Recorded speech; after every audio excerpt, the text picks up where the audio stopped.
Namaste, everybody. Thank you so much, Hariji Lokakshema Satsanga, for having me again. It's always a pleasure to be here. Um, and I loved the sessions today. They were really nice. I learned a lot from the discourse on Madhavacharya and also the chantings, both the chantings, which is fantastic. So thank you so much for making me a part of this. Um, Today, I want to share this incident from Ramayana about Ganga Avtaran. So the story is not about Sri Rama, it is about the ancestors of Sri Rama.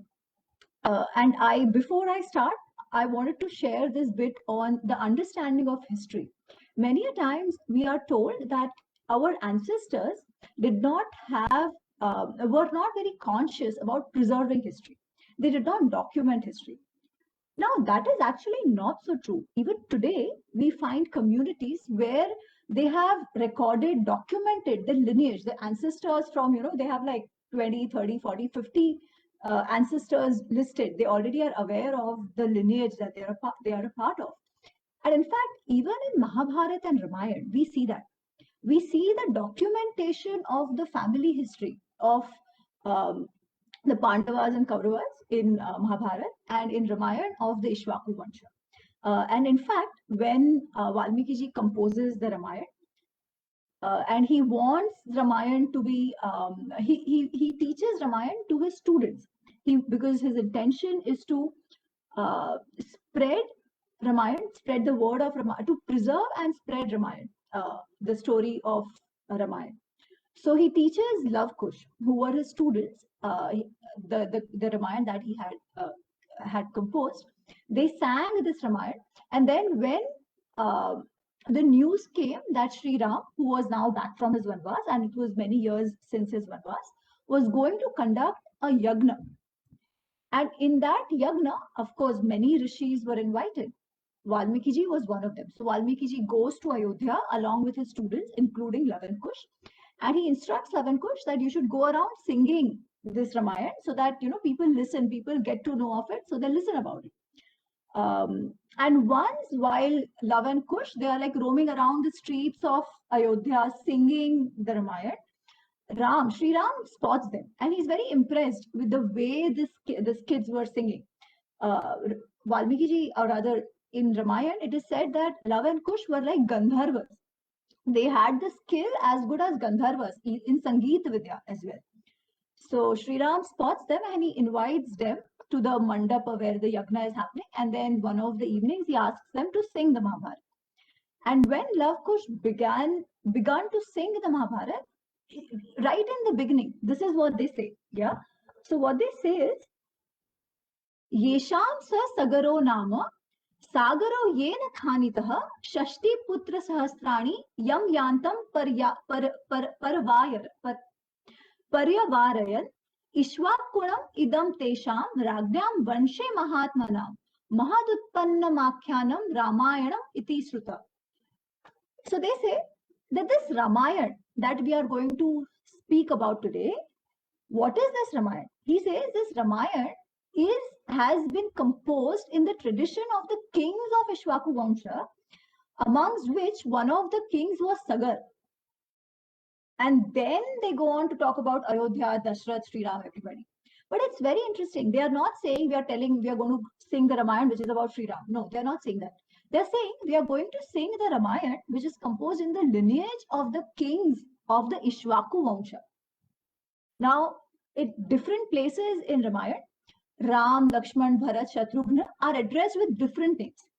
They are sometimes called Raghava, sometimes they are called Kakustha, sometimes they are called Ishwaku. Ishwaku is coming from the Ishwaku Vansha. So, why are they given all these names? We get the answer also in Mahabharata.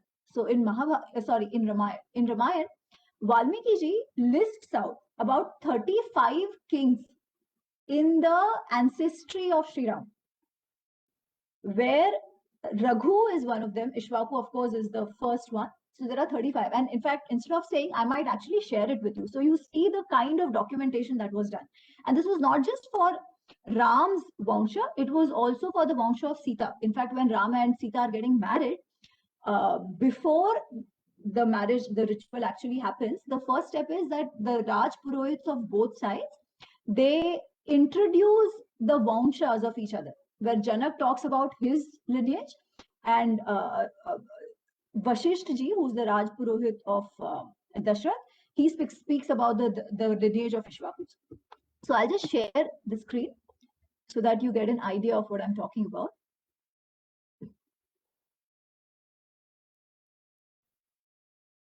So you see, in this table, I have listed what is actually given in Ramayana itself. In Balakanda, you get this entire list of the kings of the Ishwaku Vamsha. So you see, from Manu, the first king, the son of Manu is Ishwaku, from which this entire lineage gets the name Ishwaku. Then there are different kings, and then I have highlighted some in red because you hear these names quite a bit in Mahabharata. The other one is Trishanku. Now, those who might have attended the session, the previous session, where I spoke about the story of Vishwamitra, there was a mention of Trishanku, who was the king of Kosal, and he wanted to go to the heaven with his body. So that is Raja Trishanku, who is also in the lineage of Ishwaku. Then the 15th king in the lineage of Ishwaku is Sagar. Sagar, who finds a mention by Lavakush right in the beginning of the Ramayana that they start singing. And why is it so? So today is the day when we are going to talk about the story of Sagar. So Sagar's son is Asamanjas. Asamanjas' son is Anshuman. Anshuman Dilip. Dilip Bhagirath. Bhagirath Kakustha. Kakustha Raghu. So now the word Raghava. Why is Ram called Raghava? Lakshman is also called Raghava, and even Dashrath is called Raghava. Because it comes from Raghu. They are in the lineage of Raghu, hence Raghava. They are in the lineage of Kakustha, hence Kakustha. So this is how these names have also come. So today, when we talk about Ganga Avtaran, these kings from 15, 16, 17, 18, 19 become very important. And why is it so? I will tell you very quickly in this story of Ganga Avtaran. I'll just stop this here. So this history is narrated to Sri Ram by Vishwamitra. So when Vishwamitra ji is taking the 16-year-old Ram and Lakshman to Mithila for meeting, for eventually where the Vivaha happens. So the plan is not, Ram is not going to Mithila to get married. He doesn't even know about Sita at that point. But anyways, they are going to Mithila to accompany Vishwamitra. And then on the way, they cross Ganga again. This is near Patna. They cross Ganga again. And that's when the story of Ganga Avtaran is mentioned. And Vishwamitra tells them that actually Ganga that you see here is because of your own ancestors. This Ganga has been brought to the earth, to the Prithvi, by your ancestors. And he goes on to tell the story of Sagar. So he says one of your ancestors was Raja Sagar, who was a very just king. He was loved by his praja. Very just. He was so just that at some point, his son Asamanjas had become very cruel. You know how we see Ajkal, the politicians' kids, they'll be like, Pata hai mera baap kaun hai? So he was in that mode. And he troubled the other children of Ayodhya. He would take young children and throw them in Sarayu River. So he had become that cruel.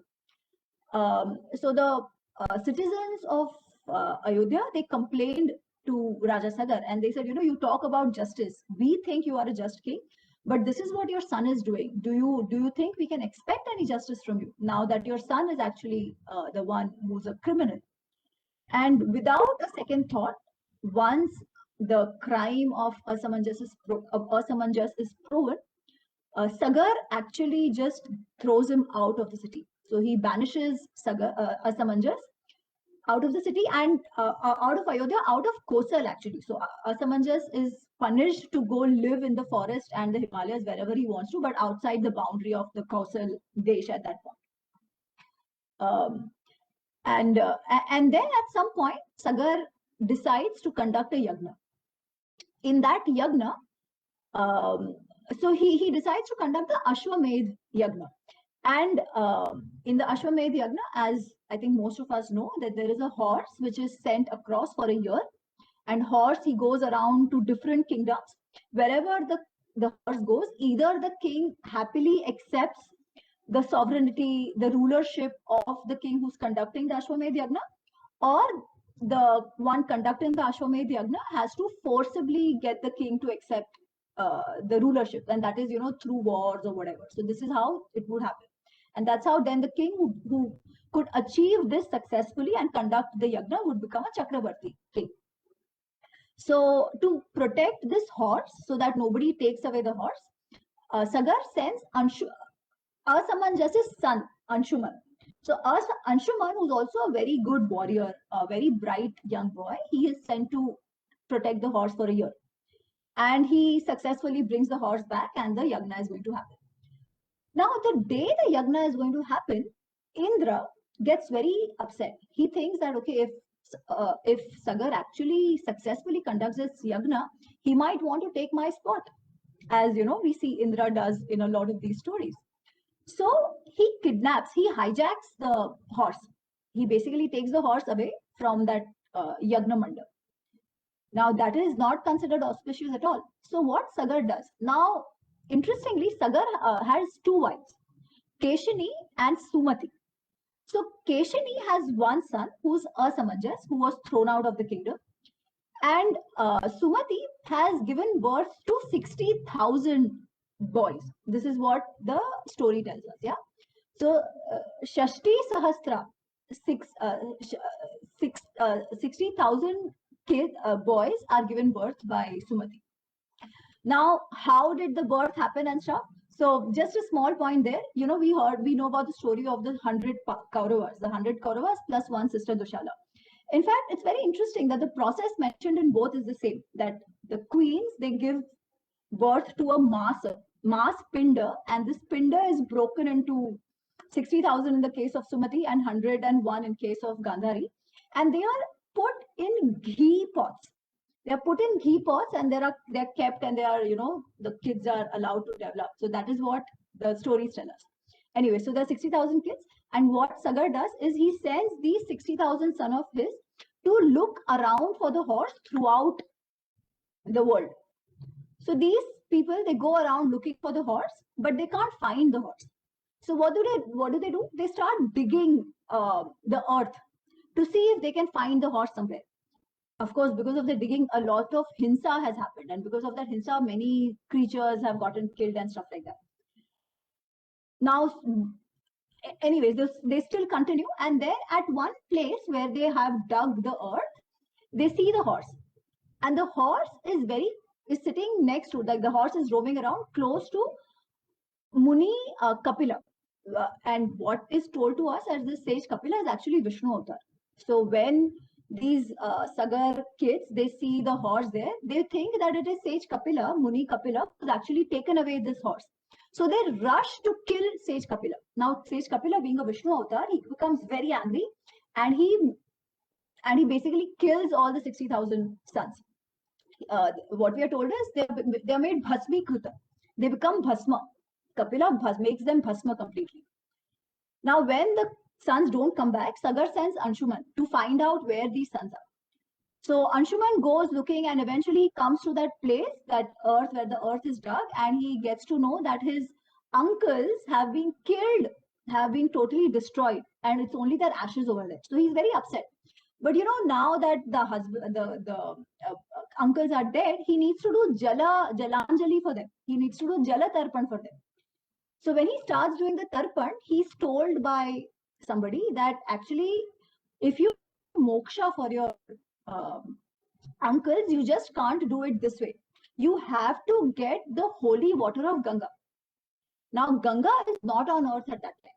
Ganga is still somewhere up there. So there is no Ganga on earth. Now, only way to get this done is if you can get Ganga on the earth and make her flow here. If she flows into this area, and the bhasma, or basically you give the anjali of Ganga water to your uncles, only then they'll attain moksha and they'll go to Swarga. Now, what do we do? Right? Getting Ganga down is not going to be an easy task. So Anshuman goes back and tells Raja Sagar about this. So Sagar is thinking that how does he ensure that his sons get moksha, but he doesn't find a way. He goes, does tapasya, but doesn't find a way, and eventually he dies. Then Anshuman has now become the king because Asamanjas couldn't become the king. He was banished, right? So Anshuman is now the king. Now Anshuman, after ruling for a few years, he also decides that he needs to do something to give moksha to his uncles, to get moksha for them.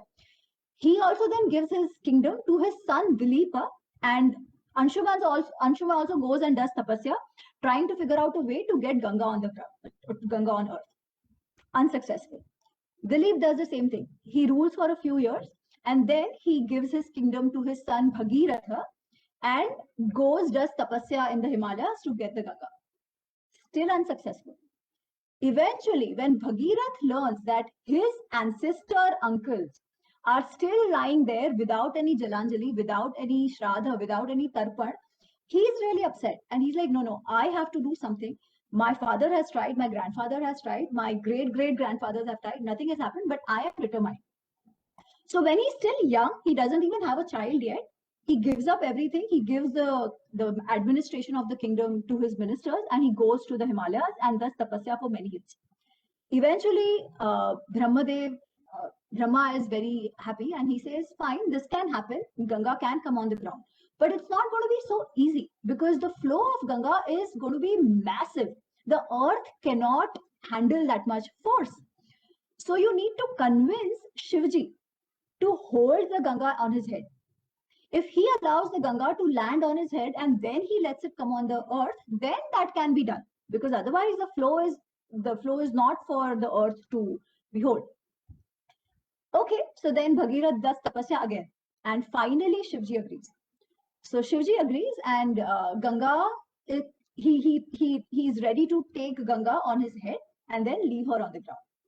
But now Ganga wants to, play smart this time. So what she does, she falls with too much force on the head of Shiva, assuming that she can take Shiva away from his own Kailasha and just, go away with him. Shivji is very angry at this misadventure of Ganga. So what he does is that in his jata, he sort of engulfs her and Ganga cannot come out. So somewhere she gets lost in the jata of Shivji. Once again, a problem, doesn't serve Bhagirath's purpose. So he does tapasya again. Eventually, Shivji agrees and he lets Ganga into Bindu Sarovar. From that Bindu Sarovar, then, the Ganga, we are told, splits into 7. Of that 7, 3 go eastward, 3 go westward, and 1 follows Bhagiratha down. And Bhagiratha eventually goes towards the east where his uncles are, and while he is going, Ganga is following him. And the description is very beautiful. It says, at some places Ganga is jumping, at some places she's slow, at some places she's thin, at other places she's very wide and very forceful. And in the Ganga there are dolphins and different creatures and different matsyas, fishes that are dancing around. And eventually they reach a place where the yagna of a king called Janhu is going on. Now Ganga in her force takes away the whole yagna mandap with her. So Raja Janhu becomes very angry and he gulps the entire water of Ganga, we are told. Now what to do? So Bhagirath convinces again, and Devas try to convince Janhu that please don't do this. This is important. Ganga has to be here, so let her go. So then King Janhu agrees, and from his ear he lets Ganga out. And then Ganga eventually reaches her destination. But because she's come out of the ear of Janhu, she's called Janhavi. And because Bhagirath has got her on the ground, she's also called Bhagirathi, a Bhagirathi. And then eventually Ganga goes and reaches that place where the bhasma of the 60,000 uncles is. And they get Tarpana. And this is how then eventually she meets the Samudra. She meets the Sagara. So this is the story we are told of Ganga. Now it's interesting that, Itihas, we understand Itihas as something that has happened before. And Vishwamitra Ji is of course telling Itihas of his own ancestors, of Sri Ram's own ancestors to Sri Ram. But the way Itihas is told is also going to be very Katha Yukta. They make it very metaphorical so that it's easier to pass on from people to people, from generations to generations. and anybody can, understand the gist of it rather than the technicalities of it. But I have seen a very beautiful description of what actually this Ganga Avtaran would have been. There is this beautiful YouTube channel called 21 Notes, and I'm specifically mentioning it because I think people should go look at the small snippets of Ramayana that they have. It's very beautiful. And my guru, Professor B. Mahadevan, he's my virtual guru, he also explained this very beautifully. So he says that this Ganga Avtaran is actually an engineering marvel. Because what could have been is that there might have been need for water at that time. Maybe there was a famine, maybe there was shortage of rainfall, something like that, which happened for generations together from the time of Sagar to the time of Bhagirath. And people suffered.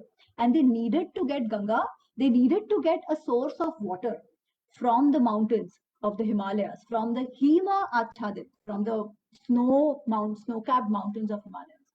So maybe king after king, they tried their best to somehow figure out the way to bring that kind of water down, to bring that strota of water down to the river or to the earth.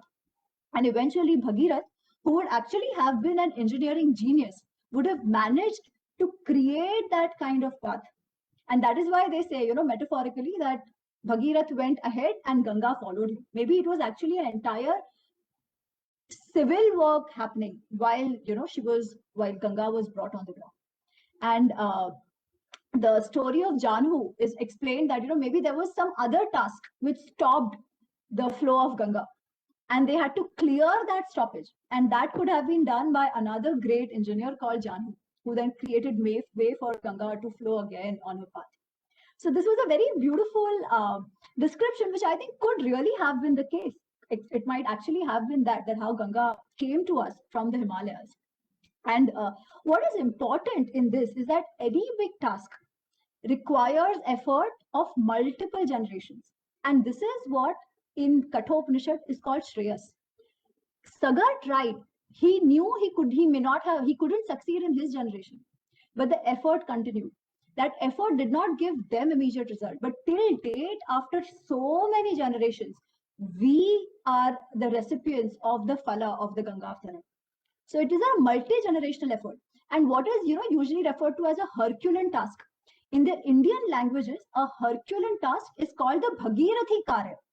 And this is the reason why it is called the Bhagirathi Karya, because this Bhagirathi Karya is huge. It's impossible. He made the impossible possible. So this is how we have the Ganga. And these are the generations that had shown you from Sagar to Anshuman to Dilip to Bhagirath, who got us the Ganga, the ancestors of Sri Ram. Jai Shri Ishwaku Vamsha, I would say today, along with Jai Shri Ram. And thank you so much, everybody. It was nice. Actually, it was wonderful to, I just wanted to ask, in that Ishwaku Vamshavali, where you have written number 13, Bharata, is he the Bharat that has given his name to the land of India? No. That is from Mahabharata. So that's true. That is correct. Where we get the name Bharat is from, is the son of Shakuntala and Dushyant. That is correct. Yes. Of the Mahabharata. Actually, if I have 1 minute, I will show one more thing. So today we know that Ganga comes from Gomukh, which is the Udgam Sthan. So in 2019, I did a trek from Gangotri up to Gomukh. So what you see there, right, in this picture, you see those snow-capped mountains there. So this place is actually Chobasa. It's the Chobasa which is like 14 kilometers from Gangotri up, and it is about 4 kilometers away from Gomukh, where the Ganga actually comes out from the Himalayas, and from there she starts flowing. But these peaks are called the Bhagirathi peaks. It's called Bhagirathi 1, 2, 3. So even today, these peaks to commemorate, to preserve the memory of Bhagirath are called Bhagirathi. And then from this, you see some tents here. We stayed there overnight. And then the next day we went up to Gomukh. So this is how it is. You see that whitish thing? From there, the Ganga starts flowing. So it starts trickling down for there, and then it goes down. And then as it goes down, other tributaries also join in, and it becomes a massive Ganga by the time it reaches Haridwar. So this is Gomukh. where actually, where they say that Shivji ke jataon se wo bahar nikli. So this is where she comes out from the Himalayan snow-capped peaks, glaciers. So that is it. Yeah. What is the height